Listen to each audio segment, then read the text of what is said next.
nursing assessment of a client with hyperthyroidism. Because, okay, we've learned all how hyperthyroidism will behave. I want somebody to take me through the acronym we just went through right now. The thyroidism acronym. Can somebody take me through it?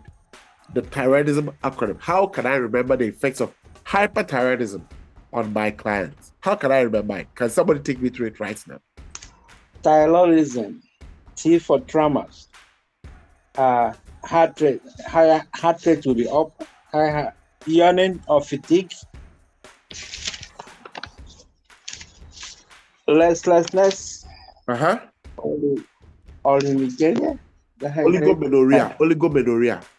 oligomenorrhea, heat intolerance, Uh-huh. diarrhea, irritability, sweating, and muscle wasting.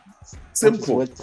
Simple. So in your NCLEX, you should be able to identify a patient who is presented as having hyperthyroidism. So far as you use the acronym thyroidism. Okay, let's move on. So how will I do my nursing assessment of a client with hyperthyroidism?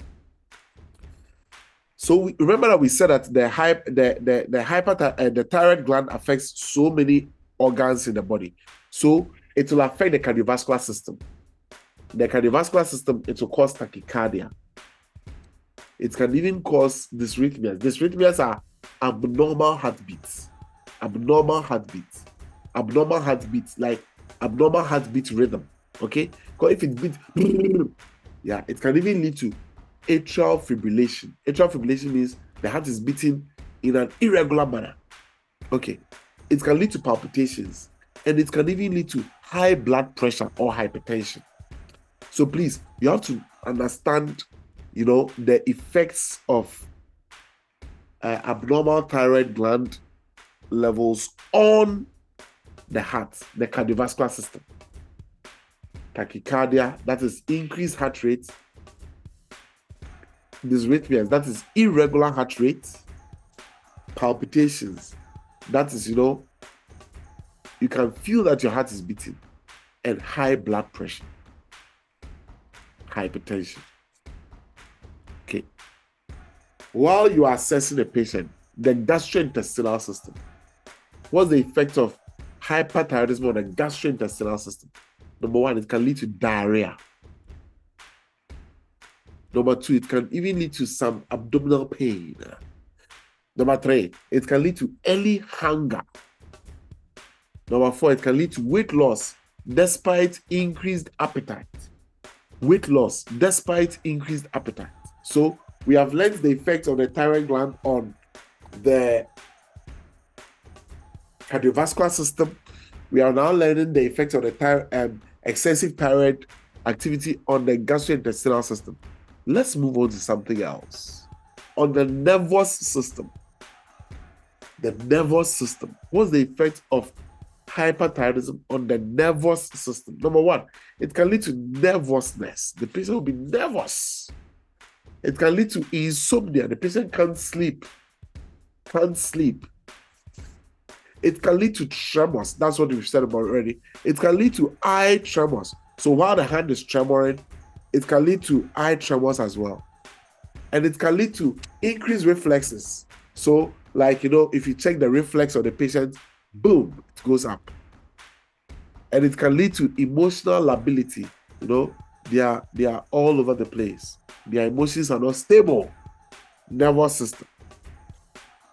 So if you are sleeping and I wake you up and I say, Doc, tell me the effects of hyperthyroidism on the gastrointestinal system, on the cardiovascular system, on the nervous system, you should be able to do it. Okay? And then on the sensory system. On the sensory system, it can lead to blurred vision of the eyes. Blurred vision.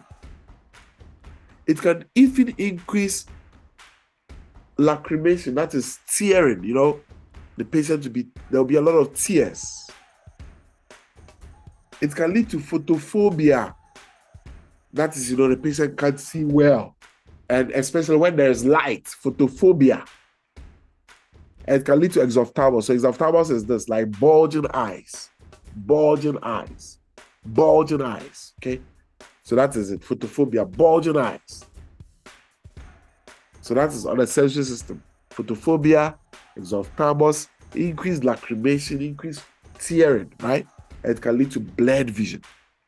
And then on the skin, if the patient's skin can be flashed skin, flashed. And the skin can be moist. Why? Because they're producing a lot of sweat. Moist skin. And their skin will be, their hair will be thin and very fine hair. Thin and very fine hair. Thin and very fine hair. Right? So when you are doing your nursing assessment in a patient with hyperthyroidism, these are the things you want to watch out for. Right? Okay, good. And then on the reproductive system, we've already talked about it, but I'm repeating it. It can lead to amenorrhea. That is no menstrual cycle, or even if they are going to produce some menses, it will be very light. And it can lead to decreased fertility in females. And in males, if their thyroid gland is working too high, it can lead to decreased libido and impotence. That is decreased sexual drive in the male and impotence. All right. And with the general metabolic health of the patient, it can lead to hyperthermia. That's why they have the heat intolerance. It can lead to hunger. They are always hungry despite eating. They'll say, oh, when you're doing the necessary assessment, they'll say, oh, of late I've been eating a lot, but I'm always hungry. I eat a lot, but I'm always hungry. That should tell you, okay, this patient could have hyperthyroidism. And it can also lead to weight loss. And you see the patient has lost so much weight, and you ask the patient, was it intentional? The patient will say, no, it is unintentional. I've been eating a lot, but I'm losing a lot of weight. And they can also have fluid volume deficit, like decreased fluid volume. And they can have high basal metabolic rate.